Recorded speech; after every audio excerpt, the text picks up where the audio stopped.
just gets worse for Liverpool before half-time. Presto! Il Milan passa dal possibile pareggio al 2-0. Incredibile al 38esimo. From possibly being a penalty within 15-20 seconds. AC Milan feel the game is over. It was definitely a penalty. I mean, in my opinion, it was a penalty, and as I said then, maybe a few of us had moaned at the referee or looking at the referee, and bang, bang, it's 2-0 just before half-time, so I was, a blow to concede a goal. You sometimes lose yourself in the injustice of it, and meanwhile the other team have gone with the ball, and you're up shit creek. They scored second goal, and at that moment I said, oh, it doesn't look good at all. I thought, oh my God, 2-0 down, it doesn't look good. Everybody thought this is in the bank now. So after the second one, everybody was already cheering and sending texts home and calling friends. They were expecting a few more from AC Milan, frankly. The difference in the match was so clear that undoubtedly we would have scored some more.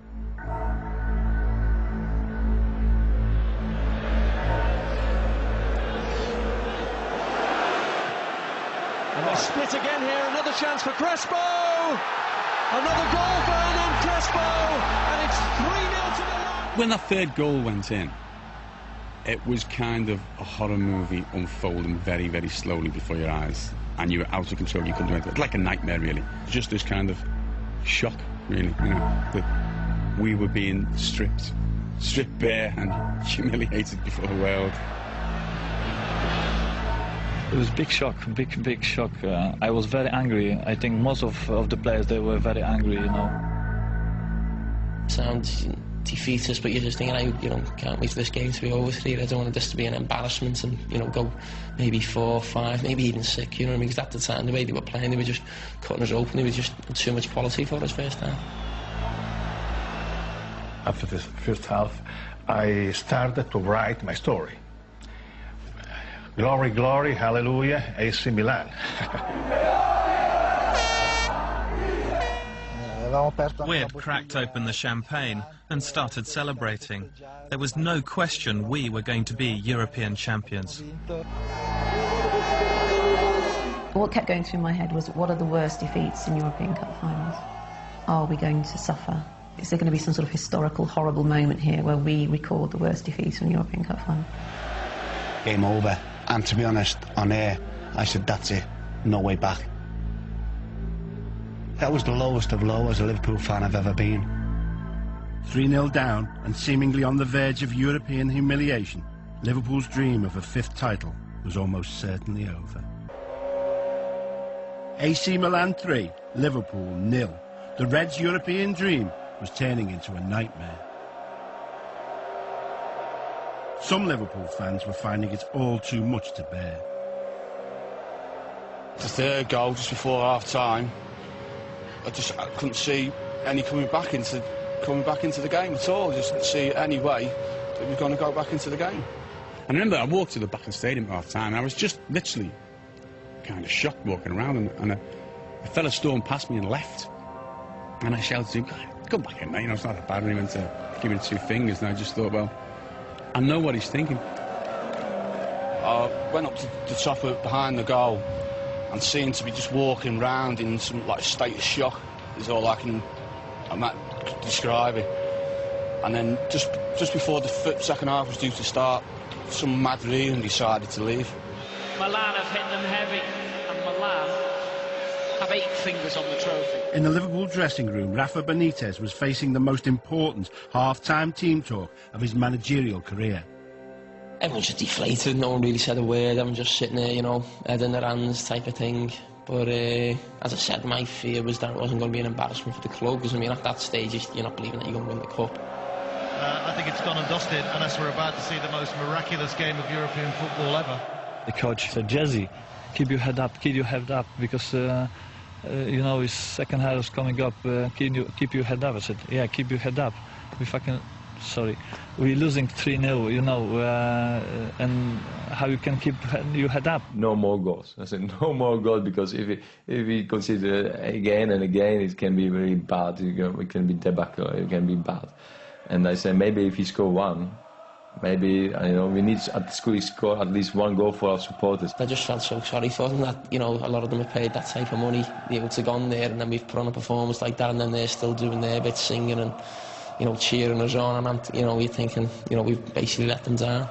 As you can hear, even though they're 3-0 down, the Liverpool fans are just seeing if sheer fan power alone can lift the team.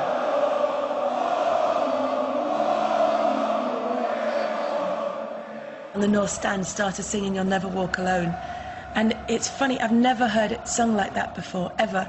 It was almost like a prayer. Everybody just wanted it so much, and there was almost a kind of desperation in it. I've never ever heard it sung like that. They sung throughout half-time, and I think that shows how passionate they are and how great supporters they are. And obviously it's good to know you have these people behind you. I don't know if it was the fans feeling sorry for themselves or trying to rally the team. I'd like to think it was the latter. And it was superb the way they sang it right from the heart, and it touched the nerve, obviously, the players, and the manager said, listen to that. You've got to go out and do it for them. In the Milan dressing room, the players felt they already had one hand on the trophy. Even they were surprised at just how easy the first half had been. Well, when you look at it, it went quite easy, to be fair, and I think nobody expected it, that we went 3-0 up in the first half, not even ourselves, of course, The game was finished for all, except then for God. The second half starts, and we see that all our players are impeccably groomed and start worrying about the hairdos more than the way of playing. And we start having a bit of a funny feeling. Things started really going downhill, really downhill, in 6 minutes. What was about to unfold would surely go down as the most incredible 6 minutes in football history.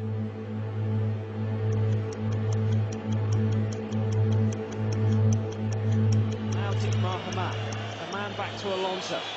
Alonso turns to his left, plays it through to Lisa on the left side. Lisa hits it against Cafu and it comes back to him. Lisa puts it back into the box. Header or goal! Oh, he's got it! And the captain has delivered a blow to AC Milan. That's what give everyone the lift. Just even the supporters, get the supporters going again, give the players a bit of belief. But Steven Gerrard has urged a thousand. But here's the one that had to get that goal. It was almost written in stone that he should get that goal and take everybody up a notch. He's saying, come on, let's give this a go. Let's have a go. Let's try and just give it our best shot. It wasn't like, I've just scored a consolation goal. It's like, something, we've got enough time to turn this round. And, when your captain calls to arms like that, then let's have it.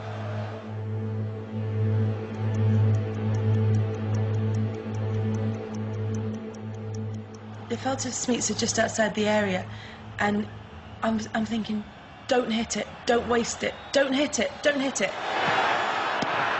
And then he hit it and it went in. I'm like, all right, hit it.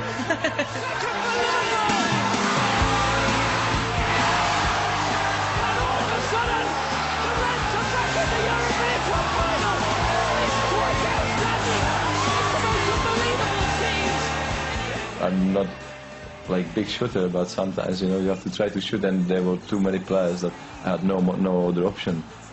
So I try to hit it as much as I can. I just try to hit the target, and that was a great moment. That was great reward for me, and I didn't know what to do. I just ran and enjoyed it. That was really good. When Vladdy scores and Vladdy runs away like that, that was belief. That was understanding that we can win it. And you think, game on, and the excitement. And people were going, ooh.